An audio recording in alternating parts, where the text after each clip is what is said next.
The first 45 minutes of Spider-Man Brand New Day has apparently leaked online, and this is what it says. The story is split between two worlds. One is grounded gangs, prisons, and organized crime tightening its grip on New York. The other is mystical, tied directly to Peter Parker's past, his trauma, and the consequences of No Way Home. And Peter is caught in the middle, barely holding either side together. He technically made it into college, but he almost never shows up.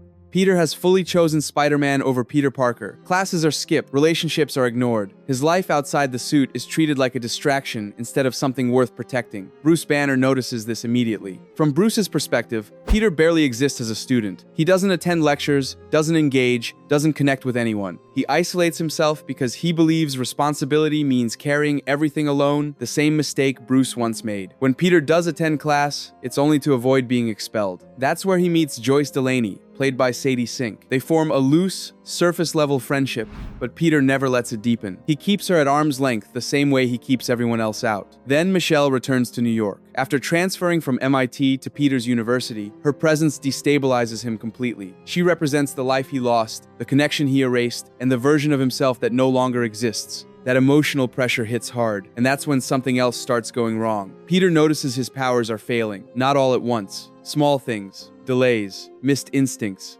A spider sense that doesn't always trigger. Enough to scare him, but not enough to explain. The suit still works, the mask still comes on, but the foundation underneath it is cracking. The real threat of Spider-Man Brand New Day doesn't come from New York streets. It comes from a place that was never meant to touch the MCU at all. The leaked plot introduces Shatra, a creature trapped in the astral plane, who slips into the MCU because of the dimensional damage caused by No Way Home. When the barrier between realities weakened, she fell through. And when Doctor Strange's spell reset the world, it didn't send her back. She's stranded. Shatra isn't a traditional supervillain chasing power or recognition. She's a survivor. In her own dimension, she feeds to live and to protect her offspring. Outside of it, her strength is reduced, her resources are scarce, and every day becomes a struggle to stay alive. That desperation shapes everything she does. She behaves more like a predator than a mastermind. Quiet, calculated, efficient. Her power weakens the longer she stays in this world, forcing her to adapt. And instead of confronting Spider-Man directly, she chooses infiltration. She asks for help. That's where Scorpion enters the story. Shatra's motivation mirrors characters like Vulture. She isn't driven by ideology or conquest. She wants sustenance, stability, survival. But her nature still pushes her toward violence, and that tension defines her role in the film. She doesn't enjoy killing, she requires it. To move unseen, she takes on a human form. Specifically, she copies Joyce Delaney. Using Joyce's appearance, Shatra orchestrates an attack on a prison facility to free Mac Gargan. The breakout succeeds even with Spider-Man intervening,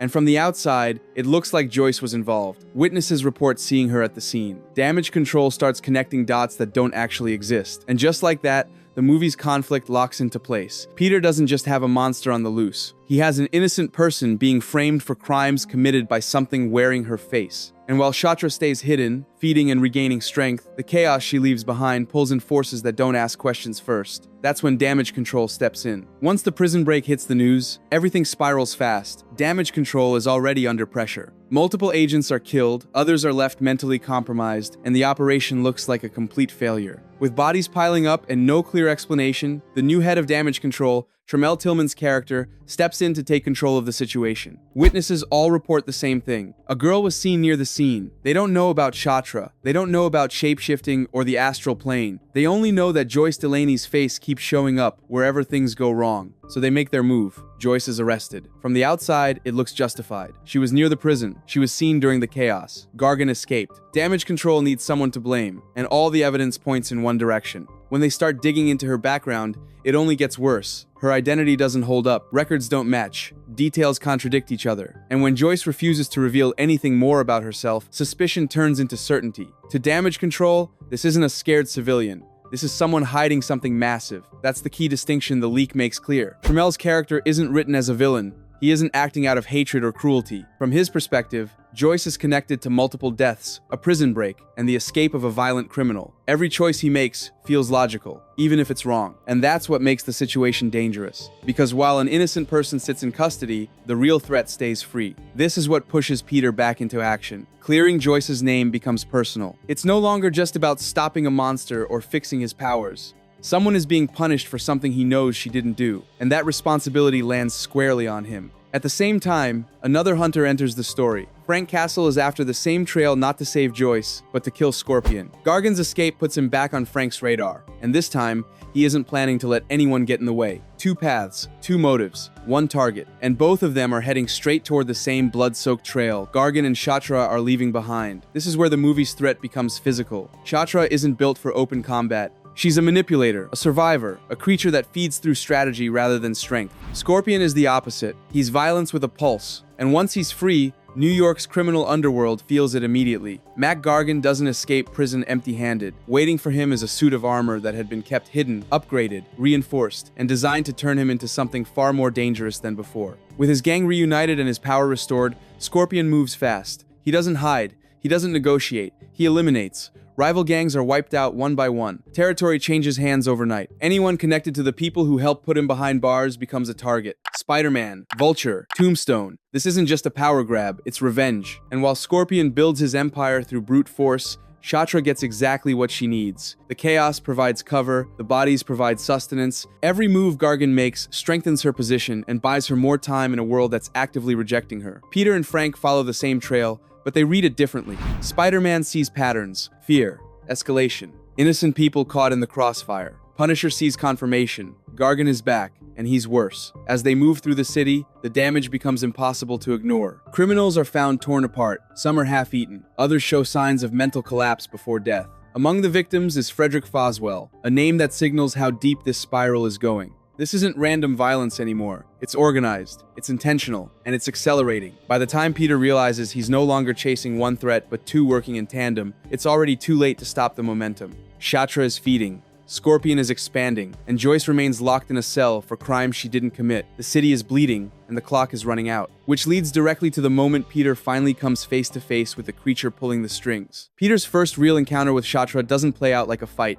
It plays out like a warning. When they finally come face to face, Shatra doesn't attack him. She studies him. She speaks to him like someone who already knows the ending of his story. And that's when Peter realizes this isn't just another monster loose in the city. She knows him. Shatra reveals she understands the spell from No Way Home. She knows about his villains, his erased identity, and the fracture that let her slip into this world in the first place. More unsettling than that, she knows why his powers are starting to fail. According to her, what created Spider-Man wasn't just a radioactive spider. Something else was involved. Something deeper. Something tied to forces Peter never understood when he was bitten. And now that those forces are being disturbed, the foundation of his powers is breaking down. But here's the twist. She doesn't want him. Shatra calls Peter pathetic.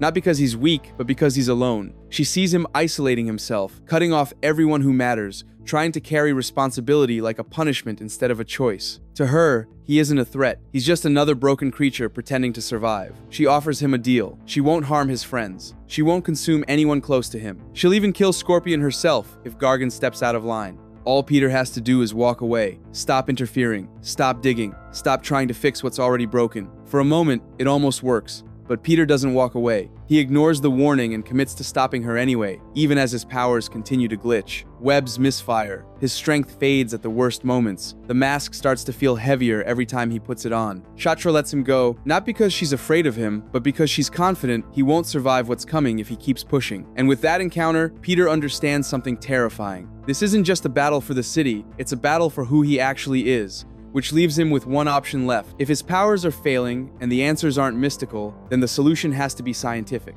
That's when Peter turns to the one person who understands genetic mutations better than anyone alive. Peter doesn't go to Bruce Banner for comfort. He goes because he's running out of time. With his powers malfunctioning and Shatra confirming that something is fundamentally wrong, Peter finally does the one thing he's avoided since No Way Home. He tells someone the truth. He reveals that he's Spider-Man, explains the bite, the glitches, and the feeling that his body is slowly betraying him. Bruce listens carefully, and the more Peter talks, the more concerned Bruce becomes. Because to Bruce, this doesn't sound like stress. It doesn't sound like burnout. It sounds like instability at the genetic level. Bruce explains that radiation alone doesn't behave the way Peter's powers are behaving now. Gamma, exposure, mutation, adaptation, those things stabilize over time. They don't suddenly unravel unless something else was involved from the start. Then Bruce gives Peter the answer that changes everything. The spider didn't just become radioactive, it was altered. Bruce believes the spider that bit Peter was part of an early, abandoned experiment, one that combined radiation with experimental genetic manipulation. Not just enhancement, but integration. The spider didn't give Peter powers, it rewrote him. And whatever process created, Spider-Man never fully finished. For years, Peter's body compensated. It adapted. It held together through willpower, adrenaline, and constant motion. But now, with dimensional barriers damaged and reality destabilizing, that incomplete mutation is starting to collapse. That's why Shatra knows so much. That's why she slipped through the cracks. And that's why Peter's powers are failing now. Bruce doesn't sugarcoat it. If nothing changes, Peter won't just lose his abilities. His body will eventually reject them completely. And when that happens, the transformation won't be clean. Peter asks the obvious question, can it be fixed? Bruce doesn't answer right away, because whatever comes next isn't about restoring Spider-Man as he was. It's about deciding what Spider-Man is going to become, and that realization sets the stage for the most dangerous choice Peter has faced yet.